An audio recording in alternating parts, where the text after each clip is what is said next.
Europos Kyokushin karatė čempionatas. Imbras Gudauskas Šiuplytė gins Europos čempionų titulus. Ateik ir palaikyk savus.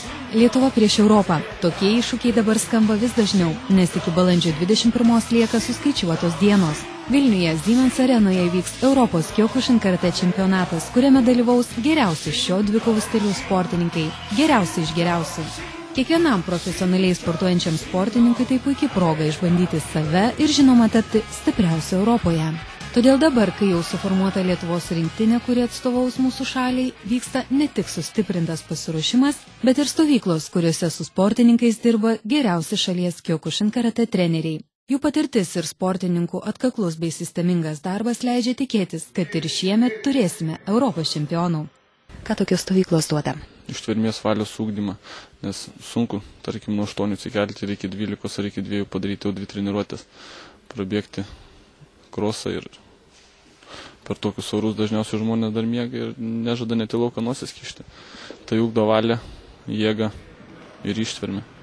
Vienoje iš stovyklų paaiškėjus galutiniai rinktinės sudėčiai Lietuvos suaugusių rinktinės vyriausiojo trenerio 4 dano meistro Vladimiro Silvaškos klausėme, pagal kokius kriterijus buvo atrenkami sportininkai.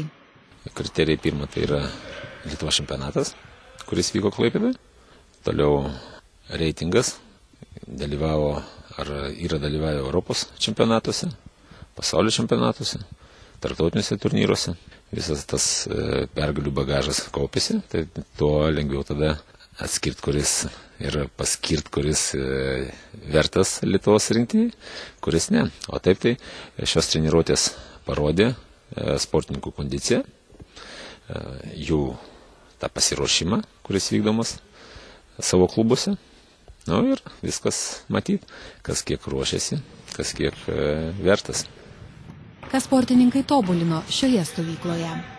Pradžioj mušimai makivarą, po to greičio pratimai, tikslumo pratimai, kaip atlieka tiksliai veiksmą, smūgį ir buvo kovos papildomos, kad išaiškėtų tikrai tas ar atsarginis, ar bus 3 numeris. Su kokiomis nuotaikomis dabar gyvena Kyokushin karatė sportininkai? Kokius tikslus jie kelia Europos čempionatui? Tai patys aukščiausi, iš tikrųjų, žinot, kaip pripranti prie pergalių, kad ir po pertraukos, po 2 metų pertraukos vis tiek norisi patirti tą patį jausmą. Pažiūrėsim, kaip bus. 2 metus nedalyvau varžybose, paskutinį kartą 2005 birželio mėnesį. Karatė gyvenime Kyokushino buvau, visada dalyvau, bet varžybose nedalyvau. Tai šiaip jaučiasi, kad trūksta to ekstremalumo, kad biščiuko vėluoja kai kurie dalykai. Bet, sunku iš tikrųjų pasakyti, viską parodys balandžio 21, tada ir galėsi spręsti, kas gerai, kas blogai. Paties tikslai šiam čempionatui? 1 vieta. Dideli norai. Labai tikiuosi ir labai stengsiuosi to pasiekti. Dar kartelį. Kaip visada norėtųsi laimėti 1 vietą. Praeitais metais buvau 3 ir užpraeitais 2 suaugusiuose. Tai jau reikėtų 1. Jeigu dar noriu papulti pasaulio čempionatą, tai reiktų paimti pačią geriausią 1. Pabandysim sužinoti silpnasias ir stipriasias sportininkų technikos pusės. Juk priešininkai negirdi, tai tikimės, kad jie patviraus. O paties dar kokios silpnosios pusės, kurias dar reikia padirbėti ir patobulinti prieš čempionatą? Nekalbam. Aš manau, kad vis tiek priešininkai negirdi. Iš tikrųjų reikia tobulinti viską.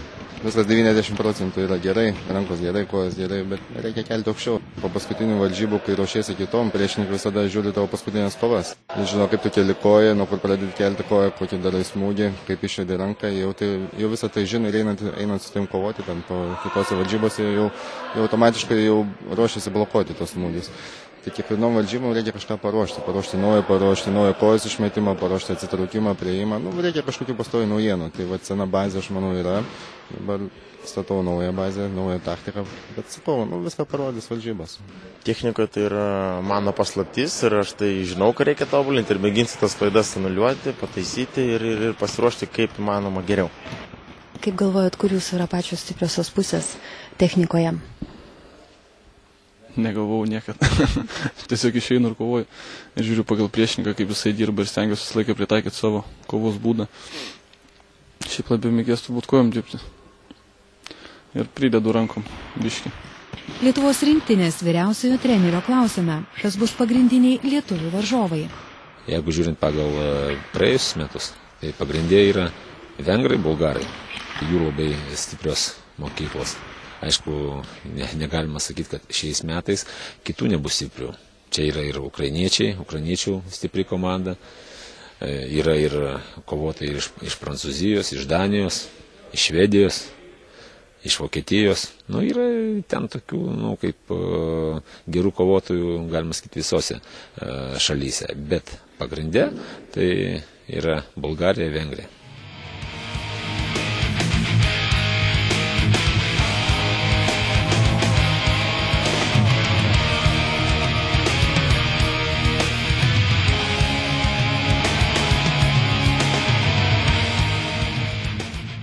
Europos Kiokušin karatė čempionate balandžio 21 dieną sostinėje Siemens arenoje susirinkę žiūrovai galės išvysti ir įspūdingą reginį – Tamašvari testą – lentučių laužymą. Šį testą atlieka tik vyrai. Lentelės yra laužomos 3 būdais – kumščiu, delno briauna ir alkūne. Bus Tamašvari testas, kiek galvojat lentučius laužyti? Niekada iš anksto apie tai negalvoju, tiesiog varžybų dieną aš apsisprendžiu, kiek laužyti. Tuo pačiu momentu niekada iš anksto nesu galvojęs. Tiesiog labai nuo nuotaikos priklauso nuo situacijos, kaip tu tikiesi, kokios kovos, ar verta laužyti daugiau ar ne. Aišku, visą laiką yra geriau laužyti kuo daugiau, bet iš esmės, jeigu tu esi traumuotas ar krumplis traumuotas ir tu jauti, kad tu galėsi ten nugalėti per pagrindinį laiką, tai tiesiog niekada nelaužau daug labai. Paskutinis klausimas. Tamašvari testas. Po to lentučių laužymo. Aš taip žiūriu, atrodo veidė, kad jokių emocijų tokių nėra, kad ten būtų skausma, ar iš tikrųjų tai neskauda. Čia jūs tiek susikopėt ir toks yra geras jūsų pasiruošimas, kad tos skausmo nėra ir mes tiesiog jūs geri aktoriai. Iš tikrųjų, matot, Tamašvaris tai yra irgi jau saugusių varžybose būna, tai jau sportininkai būna prasportavę 10 metų, 8 metus ir tokia koncentracija, jinai iš karto neteina. Per tos 8-10 metų jinai neteina ir tu kažkaip jau pats susikoncentruoji ir kai viską laužai, tu nieko nebejauti. Viskas kažkaip automatiškai gaunas po varžybų, kada viskas nuslūksa, įtampa nuslūksa, tada vėl tu kažką jauti. Bet irgi čia yra labai daug niuansų, reikia techniškai laužyti, jeigu kažką netaip pasuksi, pėdą netaip pasuksi, krumplį netaip palinksi, tada aišku bus sunkiau ir skaudžiau tau pačiam, bet jeigu tiksi viską techniškai, tai nelabai. Svarbiausia psichologija, nebijoti to kiekio, kiek užsidedi ir viską iki galo daryti. Ar po šio Europos čempionato Donatą Imbras dar matysime profesionaliame sporte? Sunku dar pasakyti. Apskritai, gal kaip aktyvaus sportavimo gali būti. Jau kažkur vis tiek daugiau noriu pasinelti patį Kiokušiną ne kaip sportininkas, kaip treneris, bet apie tai dar tik mąstau, bet viskas tik mąstymo lygmenį. Parodys gyvenimas iš tikrųjų. Balandžio 21 dieną mūsų sportininkams reikia jūsų palaikymo, o jie geriausiai gali pasakyti, kodėl verta ateiti į Europos Kiokušin karatė čempionatą.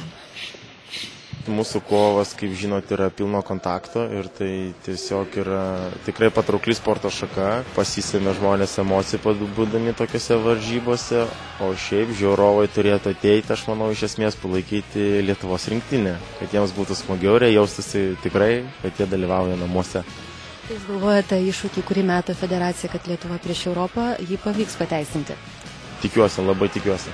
Kovinės sporto šakas yra tuo geras, mano akim, kad parodo tavo kaip kovotojo charakterį. Komandinės sporto šakas vienas gali ten biškį patinginiauti, vienas gali nusukti, trečias nedabėgti.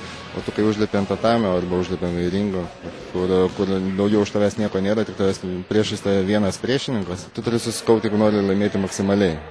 Tu turi būti tiek fiziškai, tiek protiškai, tiek psichologiškai nusiteikęs ir parodyti tą charakterį ir tas geriausias savybės, kurias turi, nes jeigu ne tu, daugiau už tavęs niekas nieko nepadarys. Vien dėl to aš manau, tas sportas yra žavus, kad suformuoja tavo kaip kovotojo asmenybę, tavo charakterį ir tikri žmonės, kurie įvertina ir supranta ir nori pažiūrėti tokių asmenybių kovą, ateis, pasižiūrės. Suvažiuos tikrai geri priešininkai. Kovotojai visi, tiek lietuviai, tiek europiečiai. Bus tikrai gražios kovos ir įspūdingos. Aišku, tikėsimės lietuviai, kad padarysim daugiau nakautų. Iš karto, kad nereikėtų daug priešininkui varginti jo, tai reikėtų iš karto. Iš karto bandysim visus namo, ypač vengrus. Šaunuoliai. O kodėl vengrus? Jų mokykla iš tikrųjų yra labai stipri Europoje ir labai dažniausiai būna su jais sunkios kovos. Bet tai ir įdomiausios. Tai kad lietuvių irgi nenusileidžia. Tik tai pažadėkit, kad ne tik tos pirmosios kovos atrankinės, pusfinalinės, kad jos bus tokios aršios, kad ir finalinės lygiai tokios pačios išliks. Jau iki finalo daeisim, tai jau bus pačios aršiausios finalinės. Čia pažadas.